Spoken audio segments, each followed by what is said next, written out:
ବିଛଣାରେ ଶୋଇକି ଏହି ଗୋଟିଏ ମନ୍ତ୍ରକୁ 3 ଥର ପଢ଼ି ଦିଅନ୍ତୁ। ଗ୍ୟାରେଣ୍ଟି ଦେଉଛି ସେ ନାରୀ ରାତିଦିନ ରୁମ୍କୁ ଡାକିବ, ଯାହା ଚାହିଁବେ ତାହା କରିବ।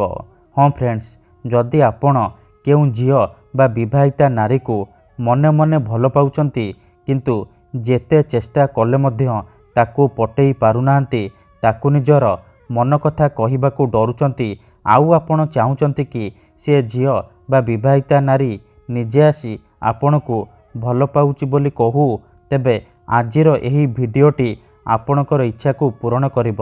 କାରଣ ଆଜିର ଏହି ଭିଡ଼ିଓଟିରେ ମୁଁ ଆପଣଙ୍କୁ ଶିଖେଇବି ଏମିତି ଏକ ପ୍ରଚଣ୍ଡ ମହାଶକ୍ତିଶାଳୀ ବଶୀକରଣ ମନ୍ତ୍ର। ଏହି ବଶୀକରଣ ମନ୍ତ୍ରକୁ ଯଦି ଆପଣ ରାତିରେ ଶୋଇବା ପୂର୍ବରୁ ନିଜ ବିଛଣାରେ ଶୋଇକି ମାତ୍ର 3 ଥର ପଢ଼ିଦେବେ, ଗ୍ୟାରେଣ୍ଟି ଦେଉଛି ସେ ଝିଅ ହେଉ ବା ବିବାହିତା ନାରୀ ଆପଣଙ୍କ ପାଖକୁ ଆସିବା ପାଇଁ ବାଧ୍ୟ ହେବ। ରାତିଦିନ ଫୋନ୍ କରି ଡାକିବ, ଯାହା ଚାହିଁବେ ତାହା କରିବ, କୌଣସି ପ୍ରକାର ବାଧା ଦେବ ନାହିଁ। ନମସ୍କାର ଫ୍ରେଣ୍ଡସ୍, ଓଡ଼ିଆ ଫଣ୍ଡା ଚ୍ୟାନେଲକୁ ଆପଣମାନଙ୍କୁ ସ୍ୱାଗତ। ଆଜିର ଏହି ଭିଡ଼ିଓଟିରେ ମୁଁ ଆପଣଙ୍କୁ ଶିଖେଇବି ଆପଣ କିପରି ସୁନ୍ଦରୀରୁ ସୁନ୍ଦରୀ ଝିଅକୁ ପଟେଇ ପାରିବେ, ବିବାହିତା ନାରୀକୁ ନିଜ ବଶରେ କରିପାରିବେ, ତାଠାରୁ ନିଜର ମନ ମୁତାବକ କାମ ହାସଲ କରିପାରିବେ। ଏହି ବଶୀକରଣ ଏତେ ଶକ୍ତିଶାଳୀ କି ଯିଏ ବି ଏହାକୁ କରିଛି ସଫଳ ହେଇଛି। ନିଜ ପସନ୍ଦର ଝିଅ ବା ଭାଉଜକୁ ମୁହୂର୍ତ୍ତକ ଭିତରେ ପଟେଇ ପାରିଛି। ତେଣୁ ଆପଣ ବି ବିଶ୍ୱାସର ସହିତ ମାତ୍ର ଗୋଟିଏ ଥର କରିକି ଦେଖନ୍ତୁ, ତାପରେ ଦେଖିବେ ଚମତ୍କାର। ଯେଉଁ ଝିଅ ପଟୁନଥିଲା ସେ ଝିଅ ପାଗଳି ପରି ଆପଣଙ୍କୁ ଭଲ ପାଇବ। ଯେଉଁ ପଡ଼ିଶା ଘର ଭାଉଜକୁ ଆପଣ ଦିନରାତି ଭାବୁଛନ୍ତି, ସିଏ ନିଜେ ଆପଣଙ୍କୁ ଘରକୁ ଡାକିବ, ଯାହା ଚାହିଁବେ ତାହା କରିବ, କୌଣସି ପ୍ରକାର ବାଧା ଦେବ ନାହିଁ। ଏହି ବଶୀକରଣ ସାହାଯ୍ୟରେ ଆପଣ ଶାଶୁ, ନଣନ୍ଦ, ଦିଅର, ଭାଉଜ କାହାକୁ ବି ନିଜ ବଶରେ କରିପାରିବେ। ତାକୁ ପଟେଇ ତାଠାରୁ ନିଜର ମନ ଚାହୁଁଥିବା କାମ ହାସଲ କରିପାରିବେ। ଏଥିପାଇଁ ଆପଣଙ୍କୁ କୌଣସି ପ୍ରକାର ତନ୍ତ୍ର ମନ୍ତ୍ର କରିବାକୁ ପଡ଼ିବନି କିମ୍ବା କିଛି ବି ପଇସା ଖର୍ଚ୍ଚ କରିବାକୁ ପଡ଼ିବନି। କେବଳ ଆପଣ ଯେତେବେଳେ ରାତିରେ ଶୋଇବା ପାଇଁ ଯିବେ, ନିଜ ବିଛଣାରେ ଶୋଇକି ଏହି ଗୋଟିଏ ମନ୍ତ୍ରକୁ 3 ଥର ପଢ଼ିବାର ଅଛି। ତାପରେ ଦେଖିବେ ଚମତ୍କାର। ଏପଟେ ଆପଣ ମନ୍ତ୍ରକୁ ପଢ଼ିବା ମାତ୍ରେ ସେ ଝିଅ ହେଉ ବା ପଡ଼ିଶା ଘର ଭାଉଜ ବିଚଳିତ ହୋଇ ଉଠିବ, ଆପଣଙ୍କ ଆଡ଼କୁ ଆକର୍ଷିତ ହେବାକୁ ଲାଗିବ। ଯେପର୍ଯ୍ୟନ୍ତ ଆପଣଙ୍କ ପାଖକୁ ଆସିନି, ଆପଣଙ୍କ ସହିତ ସମ୍ପର୍କ ରଖିନି, ସିଏ ଗୋଟେ ମୁହୂର୍ତ୍ତ ବି ରହିପାରିବନି। ତେବେ ଏହି ବଶୀକରଣ କରିବା ସବୁଠାରୁ ସହଜ। ଏହାକୁ କେହି ବି ଅତି ସହଜରେ କରିପାରିବେ। କିନ୍ତୁ ମୋର ଆପଣମାନଙ୍କୁ ଅନୁରୋଧ କି ମନରେ କୌଣସି ଖରାପ ଉଦ୍ଦେଶ୍ୟ କିମ୍ବା କୌଣସି ଖରାପ କାମ ପାଇଁ ଆପଣ ଏହି ବଶୀକରଣକୁ ପ୍ରୟୋଗ କରିବେନି। ଯଦି ଆପଣ ସେ ଝିଅ ବା ନାରୀକୁ ସତରେ ଭଲ ପାଉଛନ୍ତି, ତାକୁ ବିବାହ କରିବାକୁ ଚାହୁଁଛନ୍ତି, ତେବେ ଆପଣ ଏହି ବଶୀକରଣ ପ୍ରୟୋଗ କରିବେ।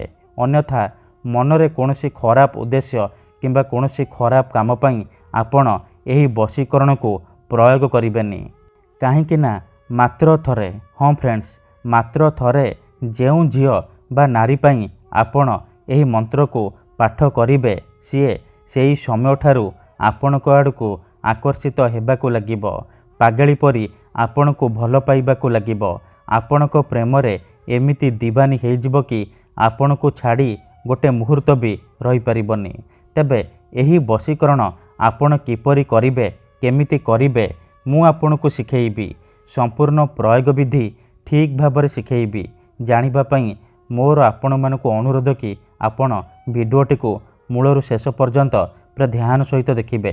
ତେବେ ଯାଇକି ଆପଣ ସମ୍ପୂର୍ଣ୍ଣ ପ୍ରୟୋଗ ବିଧି ଜାଣିପାରିବେ। ଅଧାରୁ ଛାଡ଼ିକି ପଳେଇଲେ କିମ୍ବା କାଟି କାଟି ଦେଖିଲେ ଆପଣ କିଛି ବି ବୁଝିପାରିବେନି। ପରେ କହିବେ, ଗୁରୁଜୀ ଆପଣଙ୍କର ବଶୀକରଣ କାମ କରୁନି। ଦେଖନ୍ତୁ, ବଶୀକରଣ କରିବା ପୂର୍ବରୁ ପ୍ରଥମେ ଆପଣ ବଶୀକରଣ କ'ଣ ଠିକ୍ ଭାବରେ ବୁଝନ୍ତୁ, ପ୍ରୟୋଗ ବିଧିକୁ ଠିକ୍ ଭାବରେ ଶିଖନ୍ତୁ। ତାପରେ ଆପଣ ବଶୀକରଣ କରିବା ପାଇଁ ଯିବେ।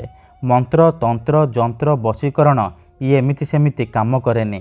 ମନରେ ସମ୍ପୂର୍ଣ୍ଣ ବିଶ୍ୱାସ, ନିଷ୍ଠା ଆଉ ଏକାଗ୍ରତାର ସହିତ ଆପଣଙ୍କୁ ଏହି ବଶୀକରଣ କରିବାକୁ ପଡ଼ିବ।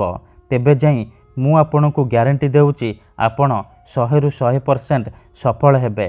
ଠିକ୍ ଅଛି, ତେବେ ଚାଲନ୍ତୁ ଜାଣିବା ଏହି ବଶୀକରଣ ଆପଣ କିପରି କରିବେ। ତା ପୂର୍ବରୁ ମୋର ଆପଣମାନଙ୍କୁ ଅନୁରୋଧ କି ଯଦି ଆପଣ ଆମ ଚ୍ୟାନେଲକୁ ନୂଆ ଆସିଛନ୍ତି ତେବେ ଦୟାକରି ଚ୍ୟାନେଲକୁ ସବସ୍କ୍ରାଇବ୍ କରି ପାଖରେ ଥିବା ବେଲ୍ ଆଇକନ୍କୁ ମଧ୍ୟ ଦବାଇ ଦିଅନ୍ତୁ, ଯାହାଦ୍ୱାରା ଆମେ ଯେଉଁ ବି ଭିଡ଼ିଓ ଅପଲୋଡ଼ କରିବୁ ସର୍ବପ୍ରଥମେ ଆପଣ ଦେଖିପାରିବେ।